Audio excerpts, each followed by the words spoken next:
안녕하세요, 여러분. 시골농부TV에 오신 것을 환영합니다. 도움이 되셨다면 구독과 좋아요 꼭 부탁드립니다. 봄비가 조용히 지나간 아침이었습니다. 대전 외곽에 사는 78의 김영수는 마당 끝 작은 텃밭으로 천천히 걸어 나갔습니다. 밤새 젖었던 흙은 아직 촉촉했고 마늘 잎에는 가는 물방울이 맺혀 있었습니다. 멀리서 보면 밭은 참 좋아 보였습니다. 잎은 푸르고 줄기는 곧게 서 있었고 봄 햇살을 받은 마늘밭은 올해도 걱정이 없어 보였습니다. 그때 이웃 박철수가 담장 너머로 고개를 내밀었습니다. 75의 박철수는 손에 장갑을 들고 있었습니다. 그는 김영수의 마늘밭을 바라보다가 말했습니다. 형님, 잎이 이렇게 좋은데도 작년에는 캐보니 알이 생각보다 작더군요. 올해는 비료를 한 번 더 줘야 하지 않겠습니까? 김영수는 바로 대답하지 않았습니다. 그는 마늘 잎보다 먼저 흙을 보았습니다. 손가락으로 고랑 옆을 살짝 눌러보고 줄기 가까이에 굳어있는 흙을 조용히 만져보았습니다. 그리고 헛간 옆에 기대어둔 작은 호미를 집어들었습니다. 박철수가 웃으며 말했습니다. 비료 포대가 아니라 호미부터 드십니까? 김영수는 고개를 끄덕였습니다. 마늘은 잎만 보고 판단하면 안 되네. 위가 푸르다고 땅속까지 편한 것은 아니지. 봄에는 더 먹이는 일보다 먼저 숨 쉴 자리를 봐야 할 때가 있네. 그 말에 박철수의 얼굴이 조금 진지해졌습니다. 그는 해마다 봄이면 남들이 한다는 대로 비료를 사고 물을 주고 잎색만 살폈습니다. 하지만 정작 수확 때가 되면 기대보다 작은 마늘을 보며 마음이 허전했던 일이 많았습니다. 오늘 김영수가 보여주려는 것은 특별한 약도 비싼 자재도 아니었습니다. 마늘이 봄을 지나며 땅속에서 알을 채울 수 있도록 흙과 물과 바람의 자리를 다시 살피는 일이었습니다. 박철수는 김영수가 호미를 드는 모습을 보며 잠시 말이 없어졌습니다. 봄만 되면 동네 농약사 앞에는 마늘 전용 비료 포대가 줄지어 놓이고 사람들은 그 앞에서 올해는 무엇을 더 줘야 하느냐고 묻곤 했습니다. 박철수도 늘 그랬습니다. 남들이 한 번 더 뿌리면 자신도 뒤처질까봐 마음이 급해졌습니다. 김영수는 그런 마음을 모르는 사람이 아니었습니다. 그도 젊었을 때는 잎이 조금만 연해 보여도 비료부터 찾았습니다. 하지만 여러 해를 지나며 한 가지를 배웠습니다. 마늘은 많이 먹인다고 무조건 알이 굵어지는 작물이 아니었습니다. 특히 봄이 깊어질수록 잎만 더 푸르게 만들려는 욕심은 오히려 땅속 알을 채우는 힘을 흐트러뜨릴 때가 있었습니다. 그는 박철수에게 말했습니다. 비료가 나쁘다는 뜻이 아니네. 필요한 때에 필요한 만큼 주는 것은 도움이 되지. 다만 불안해서 자꾸 더 주는 것이 문제라네. 잎이 푸른지보다 흙이 편한지, 물이 고이지 않는지, 뿌리 주변이 숨을 쉬는지를 먼저 봐야 하네. 박철수는 마늘밭을 다시 내려다보았습니다. 조금 전까지는 잎만 보였는데 이제는 줄기 밑에 단단하게 굳은 흙이 눈에 들어왔습니다. 봄비가 지나간 뒤 표면은 반질반질하게 굳어 있었고 몇 군데는 물이 빠진 자국도 남아 있었습니다. 김영수는 조용히 말을 이었습니다. 사람도 배가 고픈 날이 있고 목이 답답한 날이 있지 않나. 그때 밥만 더 준다고 편해지는 것은 아니네. 마늘도 마찬가지라네. 지금 이 밭이 원하는 것이 비료인지 바람인지 물길인지 먼저 묻는 습관이 필요하네. 그 말은 박철수에게 이상하게 오래 남았습니다. 그는 그동안 마늘을 키운다고 생각했지만 어쩌면 마늘밭의 말을 제대로 들어본 적은 없었던 것입니다. 그날 오후 김영수는 박철수와 함께 마늘밭 사이 고랑으로 천천히 들어갔습니다. 그는 먼저 호미를 땅에 대지 않고 손으로 흙을 조금 집어보았습니다. 겉은 마른 듯 했지만 손바닥 안에서 누르면 덩어리처럼 뭉쳤습니다. 겨울 동안 얼었다 녹았다를 반복한 흙이 봄비를 맞고 다시 눌리면서 겉으로는 평평해 보여도 속은 답답해져 있었습니다.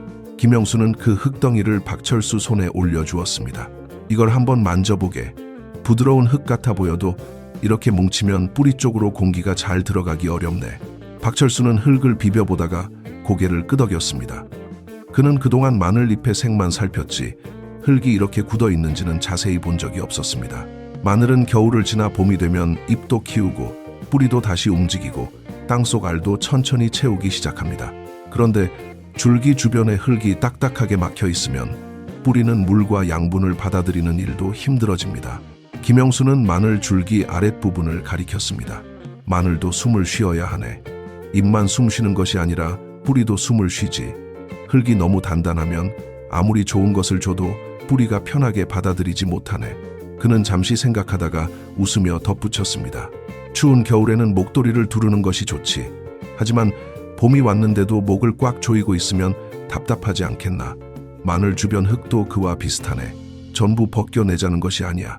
그저 목을 조금 느슨하게 풀어주자는 뜻이지.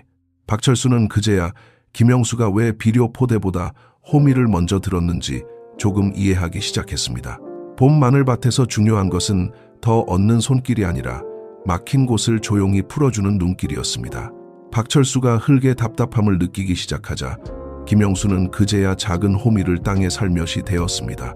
그는 서두르지 않았습니다. 마늘 줄기 바로 옆을 깊게 찍지 않고 조금 떨어진 곳에서부터 겉흙만 부드럽게 긁어냈습니다. 흙이 한꺼번에 무너지지 않도록 손목에 힘을 빼고 마늘 주변을 둥글게 정리했습니다. 박철수는 옆에서 보다가 말했습니다. 형님, 그렇게 조금만 긁어도 효과가 있습니까? 저는 좀 더 깊이 파야 하는 줄 알았습니다. 김영수는 고개를 저었습니다. 마늘밭에서 욕심이 앞서면 뿌리가 다치네. 지금 하는 일은 땅을 파헤치는 것이 아니라 숨길을 내는 일이야. 우리가 만드는 것은 물웅덩이가 아니라 숨길이라네. 그는 손가락으로 줄기 주변의 흙을 살짝 밀었습니다. 마늘의 윗부분이 훤히 드러날 정도가 아니었습니다. 그저 줄기와 흙이 맞닿은 곳이 너무 꽉 막히지 않도록 굳은 겉흙을 얇게 풀어주는 정도였습니다. 흰 잔뿌리가 보이면 바로 멈추었고 젖은 흙이 떡처럼 뭉치는 곳은 억지로 건드리지 않았습니다. 김영수는 다시 말했습니다. 비온 바로 다음 날 흙이 질척일 때는 하지 않는 것이 좋네. 흙이 손에 달라붙지 않고 부슬부슬 부서질 때가 좋지. 그리고 마늘을 전부 드러내면 안 되네. 사람 목덜미에 바람을 조금 넣어주는 정도면 충분하네. 박철수는 직접 한 포기 옆에 흙을 조심스럽게 밀어보았습니다. 평소 같으면 힘으로 파냈을 손이었지만 이번에는 아주 천천히 움직였습니다. 그러자 단단하던 흙 표면이 조금씩 풀리고 물이 지나갈 자리와 공기가 들어갈 자리가 생겼습니다. 그 작은 변화는 눈에 크게 보이지 않았습니다. 하지만 김영수는 알고 있었습니다. 봄마늘은 이런 작은 숨길 하나에도 땅속에서 다르게 반응한다는 것을 말입니다. 그렇게 몇 포기씩 흙을 풀어주고 나니 박철수는 마늘밭이 조금 달라 보인다고 말했습니다. 눈에 확 띄는 변화는 아니었지만 줄기 밑이 답답하게 눌려있던 느낌이 사라지고 흙 사이에 작은 틈이 생긴 듯 했습니다. 김영수는 호미를 내려놓고 물조리개를 들었습니다. 마침 집안에서 이정숙이 나오며 물었습니다. 이렇게 흙을 풀어주었으면 물을 많이 줘야 하는 것 아니에요? 김영수는 웃으며 고개를 저었습니다. 마늘에게 물은 필요하죠. 하지만 많이 붓는 것보다 천천히 스며들게 하는 것이 더 중요합니다. 물이 오래 고이면 숨길이 다시 막히니까요. 그는 물조리개의 물줄기를 세게 하지 않았습니다. 입 위로 쏟아붓지도 않았습니다. 줄기 가까운 흙에 부드럽게 물을 주어 물이 겉으로 흘러가지 않고 천천히 아래로 내려가게 했습니다. 박철수는 그 모습을 보며 자신이 그동안 얼마나 급하게 물을 주었는지 떠올렸습니다. 바쁘다는 이유로 한 번에 많이 붓고 흙이 파인 곳이 다시 무너져도 대수롭지 않게 여겼던 것입니다. 김영수는 고랑 쪽을 가리켰습니다. 비가 온 뒤에는 꼭 이쪽을 보게. 물이 오래 머무는 곳이 있으면 마늘이 좋아하지 않네. 촉촉한 것과 질척한 것은 다르다네. 그 다음 그는 마늘 사이에 올라온 어린 풀을 손으로 뽑았습니다. 아직 작아서 쉽게 빠졌습니다. 김영수는 말했습니다. 잡초도 어릴 때는 조용히 뽑을 수 있네. 하지만 키워놓으면 마늘 뿌리까지 흔들리네. 봄에는 마늘만 자라는 것이 아니라 잡초도 같이 자라니까 밭에 나올 때마다 조금씩 보는 것이 좋지. 박철수는 그 말을 들으며 마늘밭을 다시 보았습니다. 좋은 밭은 잎이 무성한 밭이 아니라 물이 머물 만큼 머물고 바람이 지나갈 만큼 지나가는 밭이라는 생각이 들었습니다. 며칠이 지나자 마늘밭에는 또 다른 변화가 찾아왔습니다. 아침마다 밭을 둘러보던 김영수는 어느 날 마늘 잎 사이로 길쭉하게 올라오는 줄기를 발견했습니다. 박철수도 곁에서 그것을 보고 반가운 얼굴로 말했습니다. 형님, 마늘종이 올라왔습니다. 이걸 보면 괜히 마음이 좋습니다. 이제 마늘이 힘을 받는 것 같네요. 김영수도 미소를 지었습니다. 마늘종은 봄 마늘밭이 주는 반가운 신호였습니다. 하지만 그대로 오래 두면 마늘은 땅속 알을 채우는 힘의 일부를 위쪽 줄기와 꽃대로 보내게 됩니다. 그래서 알을 단단하게 키우고 싶다면 마늘종이 적당히 올라왔을 때 차분히 잘라주는 것이 좋았습니다. 박철수는 손으로 마늘종을 잡고 위로 뽑으려 했습니다. 그때 김영수가 조용히 말렸습니다. 그렇게 세게 당기면 뿌리까지 흔들릴 수 있네. 마늘은 지금 땅속에서 힘을 모으는 중이야. 위에서 잡아당기면 괜히 놀라지 않겠나.